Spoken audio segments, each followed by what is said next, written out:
नमस्कार, बहुत बहुत स्वागत आप सभी का हमारे special classes for judicial services में। स्टार्ट करते हैं अपनी आज की क्लास को।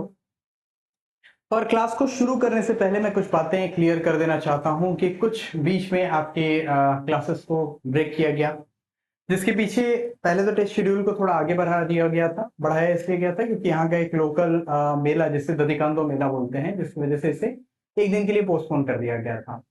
दूसरी चीज, बीच में थोड़ी तबीयत मेरी गड़बड़ थी। तबीयत के अलावा कुछ प्रॉब्लम्स और थी, जैसे बाइक खराब हो गई थी, उन सारी चीजों को बनवाना था, तो इस वजह से एक दिन की क्लास आपकी और मिस हो गई थी।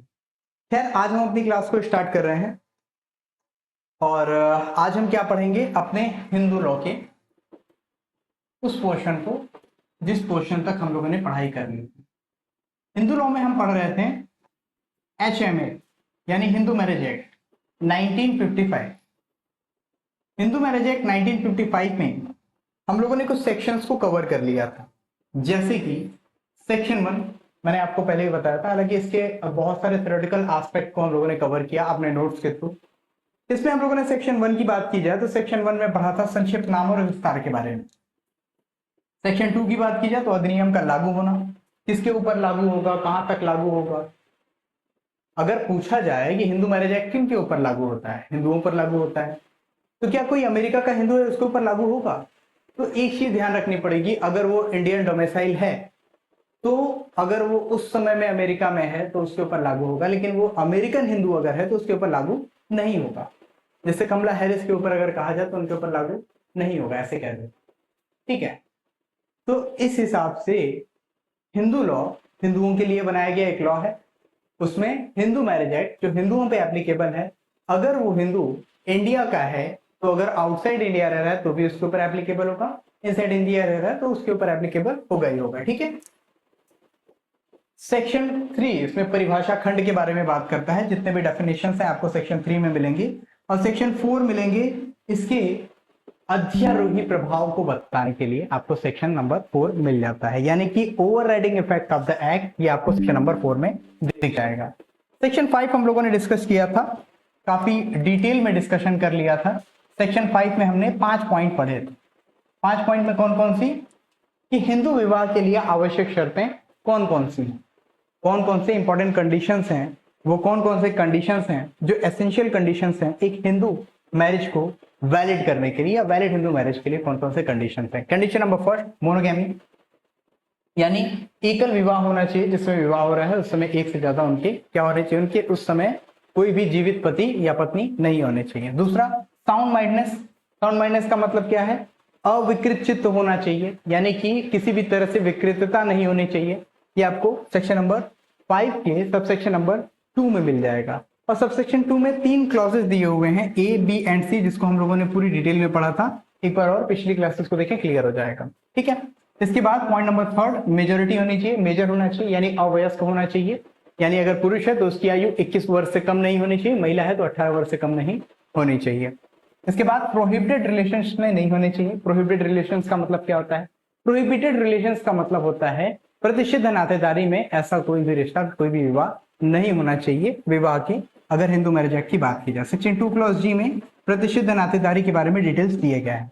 और इसके बाद लास्ट में सपिंडास, सपिंड नहीं होने चाहिए, जिसके बारे में सेक्शन 2 क्लॉज एफ में बताया गया है। सपिंड नातेदारी का मतलब क्या होता है, सपिंड नातेदारी का मतलब पिता की ओर से 5 पीढ़ी ऊपर और माता की ओर से 3 पीढ़ी ऊपर की जो नातेदारी होती है, इसे हम सपिंड नातेदारी कहते हैं। ठीक है, थोड़ी देर में चीजें क्लियर हो गई। अब एक चार्ट हम बनाएंगे, उस चार्ट को बनाने के बाद हम अपने अगले सेक्शन की तरफ मूव करेंगे। आप कहेंगे सेक्शन 6, देखिए सेक्शन 6 को रिपील कर दिया गया है। सेक्शन, मैं फिर से बोल रहा हूं, सेक्शन 6 को रिपील कर दिया गया है। किस चीज से रिपील किया गया है, क्यों किया गया है, ये सब मैं लिख पाऊंगा, चिंता ना कीजिए। अभी हम सेक्शन नंबर 5 की एक चार्ट को बनाएंगे, फिर आगे प्रोसीड करेंगे। ठीक है, चलिए इस चार्ट को बना लीजिए। हिंदू विवाह की शर्तें एवं उल्लंघन के परिणाम, बस यही आपको लिख लेना, एक चार्ट बनाना है। हिंदू विवाह की शर्तें एवं उल्लंघन का परिणाम, conditions for a Hindu marriage and consequences of marriage in violation of conditions, and violation of conditions। Hindu विवाह के लिए शर्तें एवं उल्लंघन के लिए दंड। इंग्लिश में लिख रहा हूं तो लिख लेंगे conditions for a Hindu marriage and consequences of marriage in violence of conditions. ठीक है, तो दो सेक्शंस हम इसमें बनाएंगे, एक है कंडीशंस, ठीक है, यानी कि एक शर्तें, दूसरा उल्लंघन हेतु दंड संबंधित धाराएं। क्या हो गई ये? शर्तें, कंडीशंस इधर,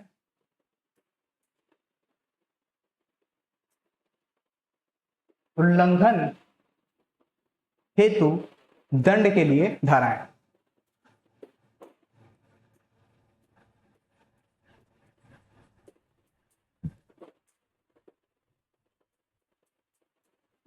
धाराएं और डिटेल में अभी हम लिखेंगे।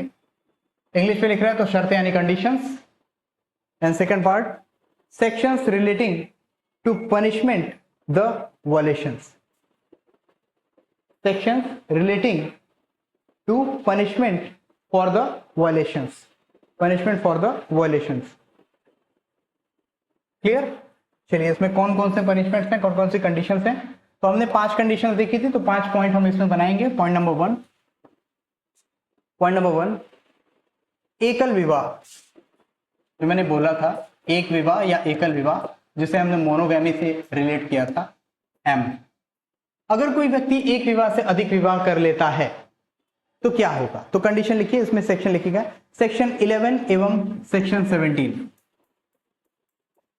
धारा 11 एवं धारा 17 क्या है इन दोनों धाराओं में, अभी उसको भी लिख लेंगे। ठीक है, क्लियर हो जाएगा। ये चार्ट आपके सिनॉप्टिकल बेसिस पे पढ़ाई के लिए बहुत ज्यादा इंपॉर्टेंट हो जाता है, प्रीलिम्स में बहुत ज्यादा हेल्पफुल होगा। पॉइंट नंबर 2, मानसिक रूप से अस्वस्थ होना, not suffering from mental disorder. मानसिक रूप से अस्वस्थ, मानसिक रूप से अस्वस्थ न होना, लिखिएगा, मानसिक रूप से अस्वस्थ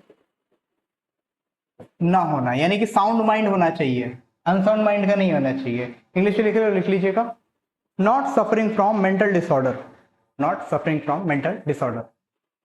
सेक्शन लिखिएगा, section 12 subsection 1 clause b, section 12 subsection 1 clause b. ठीक है,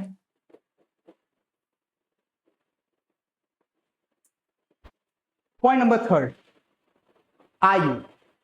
आयु जिसको हम लोग मेजोरिटी के नाम से जानते हैं, वयस्कता के नाम से मैंने लिखाया था। ठीक है, आयु, अगर किसी 21 वर्ष से कम आयु के बालक का विवाह कराया जाता है या 18 वर्ष से कम आयु की बालिका का विवाह कराया जाता है तो उसके लिए दंड का प्रावधान धारा 18 क सेक्शन 18A में बताया गया है, सेक्शन 18A में बताया गया है। पॉइंट नंबर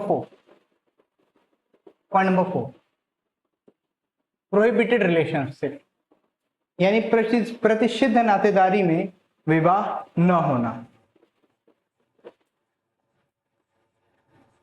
प्रतिषिद्ध नातेदारी में विवाह न होना। जरा लिखेंगे इसमें, सेक्शन 18B धारा 18 ख, सेक्शन 18B। जरा इसमें इंग्लिश लिख रहा हूं तो लिख लेंगे, the parties not to be within the degree prohibited relationship, the parties not to be within the degree of prohibited relationship. कहां दिया गया इसके बारे में? इसके बारे में सेक्शन 2 क्लॉज G में दिया गया है, पर इसके लिए पनिशमेंट की बात कहां की है? धारा 18B में। ठीक है, एंड सपिंडास नहीं होने चाहिए। पॉइंट नंबर 5, सपिंडास नहीं होने चाहिए, सपिंड नहीं होने चाहिए। पक्षकारों का सपिंड न होना,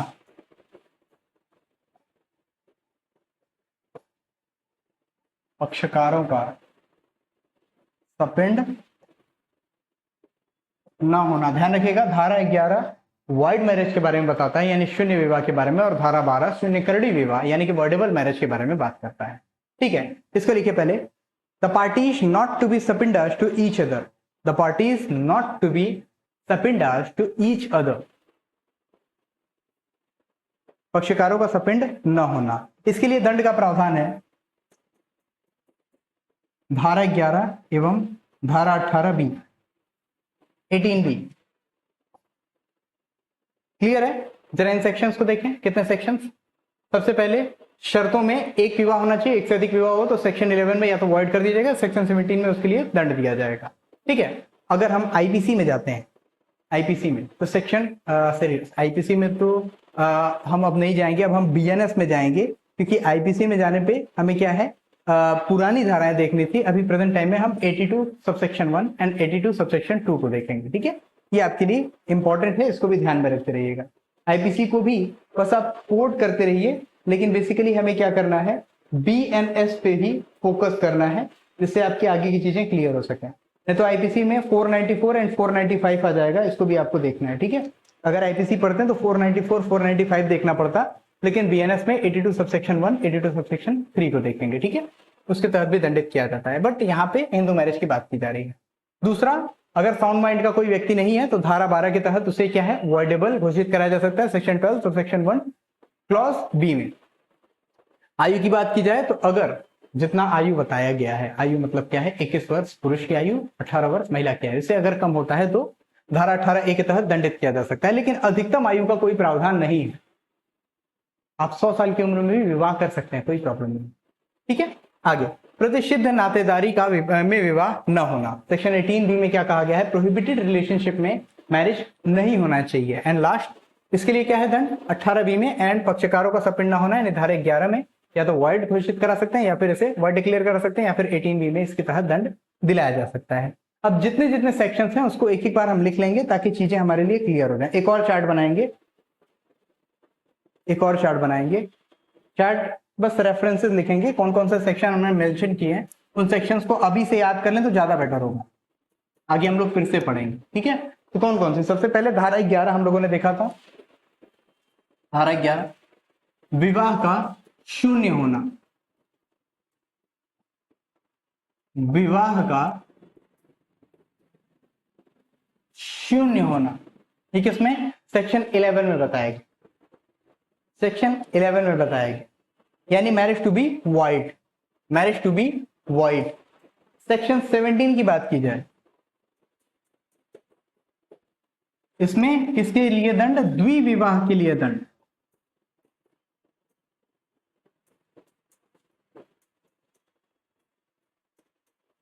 द्विविवाह के लिए दंड। देखिएगा, यानी कि पनिशमेंट ऑफ बाइगैमी, ये सेक्शन 17 में आ जाता है, सेक्शन 18 पे आ जाता है, धारा 18 पे आ जाता है। धारा 18 लिखने से पहले एक और धारा हम लोग लिख लेते हैं, उसके बाद धारा 18 लिखें, ज्यादा बेटर होगा। धारा 12 की उपधारा 1 का खंड B, section 12 subsection 1 clause B, अभी मैंने बताया था ना पिछले वाले में, सेक्शन 12 सबसेक्शन 1 क्लॉज बी। ठीक है, अभी हमने 11 लिखा और 17 लिखा, क्यों, क्योंकि एकल विवाह के लिए 11 और 17 के तहत दंडित किया जा रहा था। अब कौन सी धारा, धारा 11 धारा 12 सबसेक्शन 1 एंड क्लॉज बी आएगा, फिर धारा 18A को हम लोग लिख लेंगे, फिर 18B को हम लोग लिख लेंगे, बाकी सब तो हम लोग लिखे चुके हैं। ठीक है, तो क्या है ये धारा 12 की उपधारा 1 का खंड ख, विवाह को शून्यकरणीय घोषित करवाना, विवाह को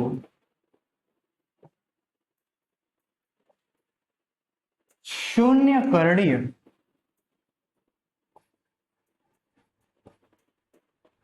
घोषित करवाना।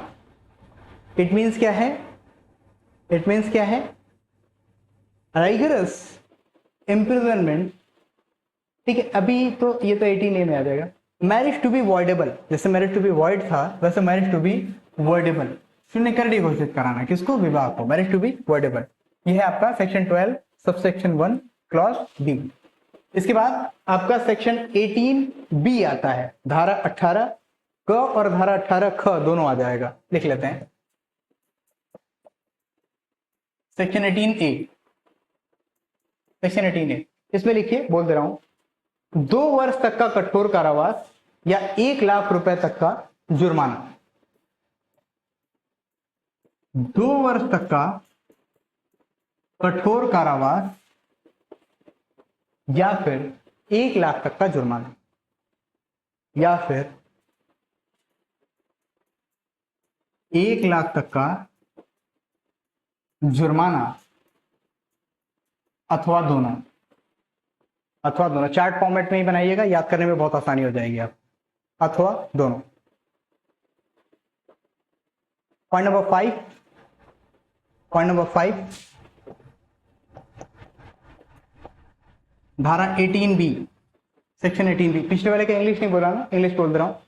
रेगुलरनेस imprisonment which may extend to 2 years for fine which may extend to ₹1 lakh और बोर्ड। ठीक है, 2 वर्ष तक का कठोर कारावास। ठीक है, कैसा कारावास? राइगरस इम्प्रिजनमेंट की बात की गई है। ओके, चलिए सेक्शन 18B को लिख लेते हैं। इसमें लिखिए 1 मास तक का कारावास या 1000 रुपए का जुर्माना। 1 माह तक का कारावास या 1000 रुपए जुर्माना। ठीक है, it means imprisonment which may extend to 1 month or fine which may extend to ₹1000 only, ₹1000 only। ठीक है, चलिए इसमें कुछ केसेस बोल रहा हूं, केसेस लिख लीजिए, जल्दी से कंप्लीट कर लेते हैं। केसेस है गुल्ली पिल्ली सावरिया राज।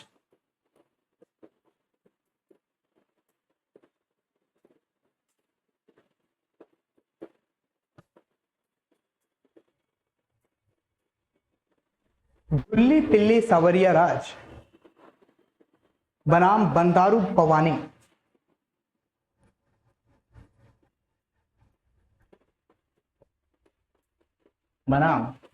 पवानी।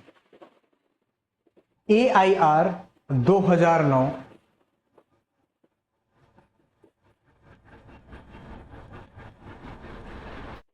सुप्रीम कोर्ट 1085, कोटेशन भी लिख लीजिए 1085। इसमें लिखिए हिंदू विवाह अधिनियम के अंतर्गत किसी हिंदू का गैर हिंदू से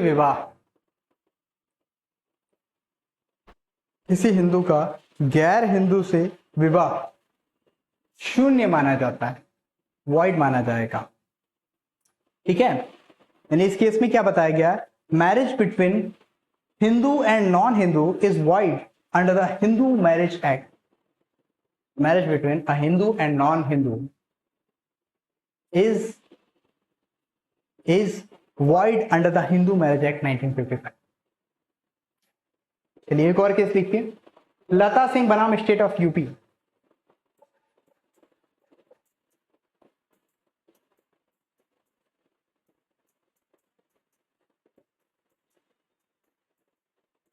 उत्तर प्रदेश लिख सकते हैं आप लोग, state of UP.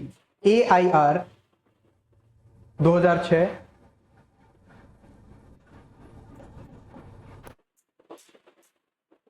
Supreme court 2522।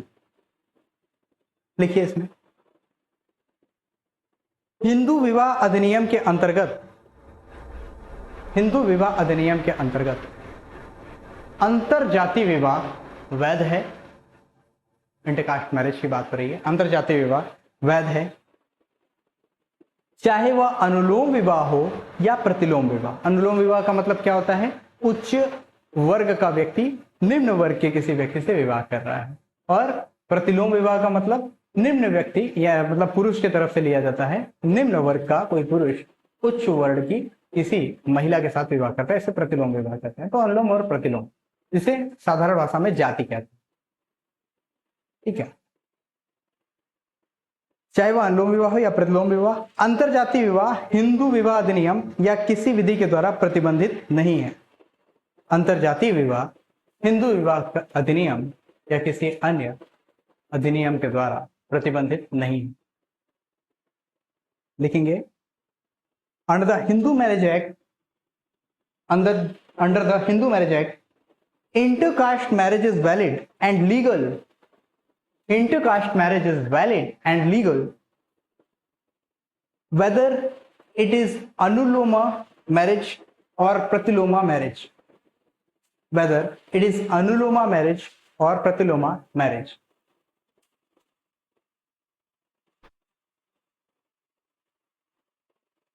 There is no bar, there is no bar to an bar. D बार करते हैं और बार करते हैं, कोई उसमें बार नहीं है. There is no bar, there is no bar to an intercaste marriage under the Hindu Marriage Act. To the intercaste marriage under the Hindu Marriage Act. Clear? Hindu marriage act. एक और पैराग्राफ से इसी में लिखेंगे अधिनियम के अंतर्गत हिंदू विवाह. अगले पैराग्राफ से लिखेंगे अधिनियम के अंतर्गत हिंदू विवाह, जो सब कुछ हम समझा चुके हैं उसी से रिलेटेड लिखते हैं. अधिनियम के अनुसार हिंदू विवाह की वैधता के संबंध में, हिंदू विवाह की वैधता के संबंध में समाज या पति पत्नी के माता पिता द्वारा, समाज या पति पत्नी के माता पिता द्वारा विवाह को मान्यता देना कोई शर्त नहीं होती. विवाह को मान्यता देना कोई शर्त नहीं होती कि ऐसा जरूरी नहीं है कि माता पिता कंसेंट दें अपनी तो ही फिर शादी होगी. ऐसा कोई कंसेंट के लिए पर्टिकुलर व्यवस्था नहीं दी गई है, जब तक दोनों मेजर हों. ठीक है, ये सारी पांचों कंडीशंस फॉलो करने के बाद की बात हो रही है. ऐसा ना हो 2-2 साल के हुए शादी करने चले गए, आप कुछ नहीं बोल सकते. ऐसा नहीं होता है. ठीक है, ऐसा नहीं होता है. ओके, लिखा आपने. विवाह की मान्यता देना कोई पूर्व शर्त नहीं होती है. इसको लिख सकते हैं इंग्लिश में as regard the validity of Hindu marriage act. ऐसे लिख लेते हैं as regard the validity of Hindu marriage under the act. As regard the Hindu marriage, as regard the validity of Hindu marriage under the act, recognition of marriage by community or by parents of the spouses, by community or by the parents of the spouses, पति पत्नी की बात, of the spouses in not any prerequisites, in not any prerequisites लिख लेंगे. ठीक है, pre तो लिख लेंगे आप, PRE, रिक्विजाइज लिख लीजिए REQUISITE. ठीक है, रिक्विजिट बोलते हैं, रिक्विजाइट बोलते हैं, रिक्विजिट. ओके, आगे चलते हैं. यदि धारा 5 में प्रतिपादित शर्तें पूरी होती हैं तो वह विवाह मान्य होता है. यदि धारा 5 में प्रतिपादित शर्तें, यदि धारा 5 में प्रतिपादित शर्तें पूरी होती हैं तो वह विवाह मान्य होता है. इसको लिख लीजिएगा if the conditions laid down in section 5 of the act, if the conditions laid down in section 5 are fulfilled, the marriage is valid. ठीक है, ऐसा ब्रैकेट में लिख लीजिएगा. एक और केस में बताया गया था, ब्रैकेट में से में लिख लीजिएगा वलसम्मा पॉल बनाम कोचीन विश्वविद्यालय.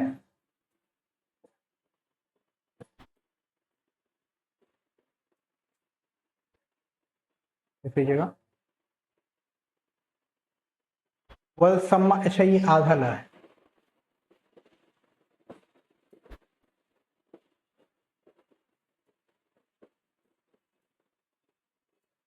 वलसम्मा पॉल बनाम चेन्नई विश्वविद्यालय.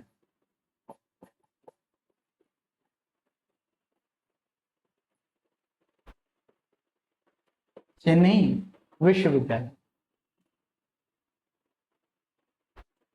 चेन्नई विश्वविद्यालय, सॉरी कोचीन विश्वविद्यालय, चेन्नई नहीं, थोड़ा सा क्लियर कर लीजिएगा, सॉरी सॉरी, कोचीन विश्वविद्यालय, कोच्चि को कोचीन, कोचीन विश्वविद्यालय। कोटेशन लिख लीजिए इसका, AIR 1996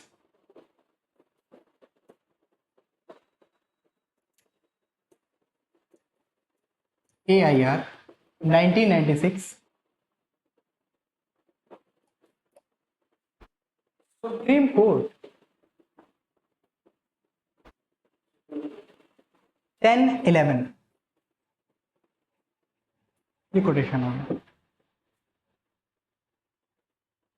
चलिए एक और केस लिख लीजिए इससे रिलेटेड, वीरेंद्र कुमार, अच्छा ये केस का नाम लिखिए, वीरेंद्र कुमार गुलाब चंद्र Runwal,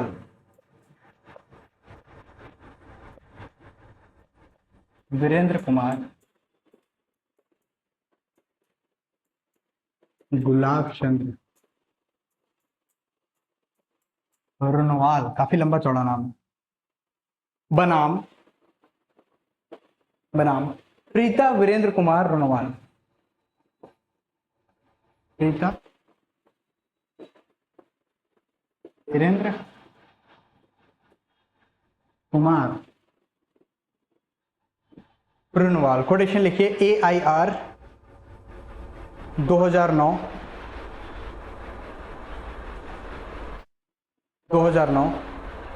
NOC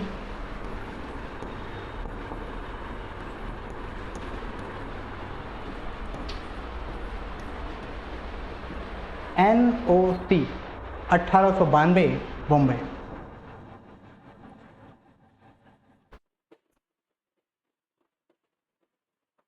Bombay high court, इसमें लिखें, जहां पत्नी द्वारा दूसरा विवाह किया गया हो, जहां पत्नी द्वारा दूसरा विवाह किया गया हो, लेकिन वह पहले विवाह को प्रथागत तलाक द्वारा, लेकिन वह पहले विवाह को प्रथागत प्रथा है जो होती है ना, प्रथा अष्टम, प्रथागत तलाक द्वारा विघटित हो जाना साबित नहीं कर पाई हो, तलाक द्वारा विघटित हो जाना साबित नहीं कर पाई हो, वहां दूसरा विवाह धारा 5 की उपधारा 1 के तहत, धारा 5 की उपधारा 1 के तहत, बाइगैमी के लिए बोला था ना, धारा 5 की उपधारा 1 के तहत शून्य माना जाएगा, ठीक है, शून्य माना जाएगा। लिख लीजिए इसमें, wife married second time, she could not prove that her first marriage was dissolved by शुरू से फिर से बोल रहा हूं, वाइफ मैरिड सेकेंड टाइम,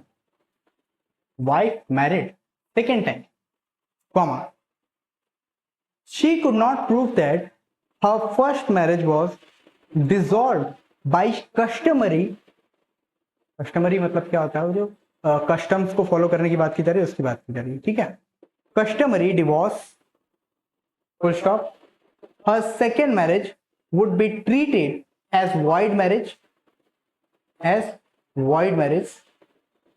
ठीक है, as per section 5 subsection 1 of Hindu marriage act 1955। लिख सकते हैं आप अपने हिसाब से। चलिए आगे, चलिए एक चलते चलते लिख लीजिए, गिरीश डंगवाल बनाम सुषमा डंगवाल, ये गिरीश है, ध्यान रखिएगा, और र में थोड़ा सा मात्रा सही करना,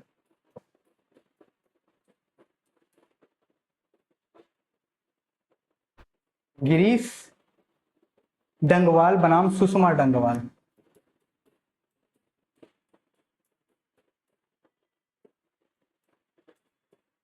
सुषमा डंगवाल। कोटेशन लिख,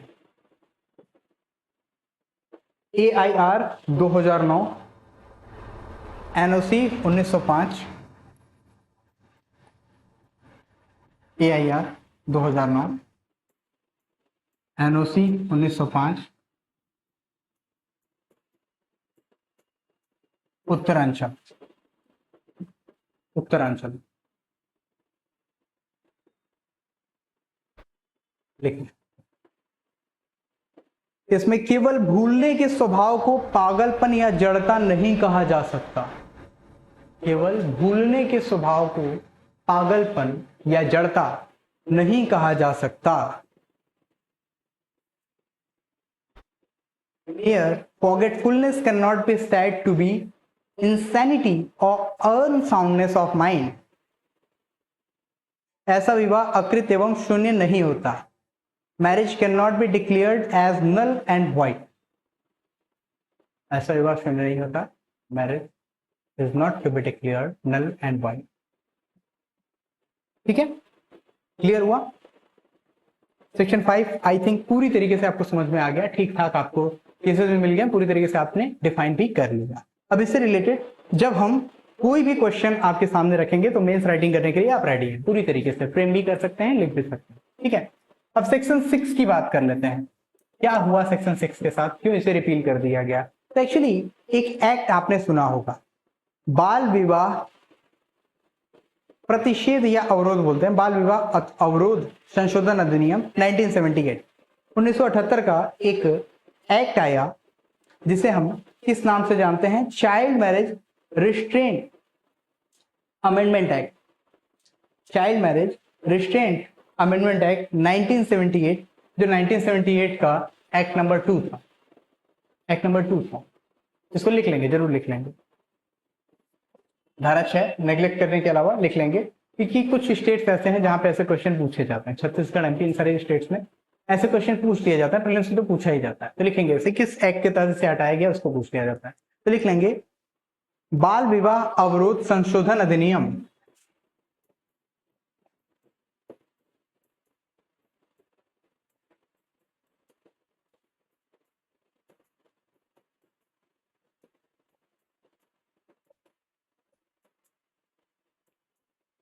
1978, सेकेंड ऑफ 1978। ठीक है, यानी कि 1978 का दूसरे नंबर पे ये एक्ट पारित किया गया था, इसको देखेंगे। ठीक है,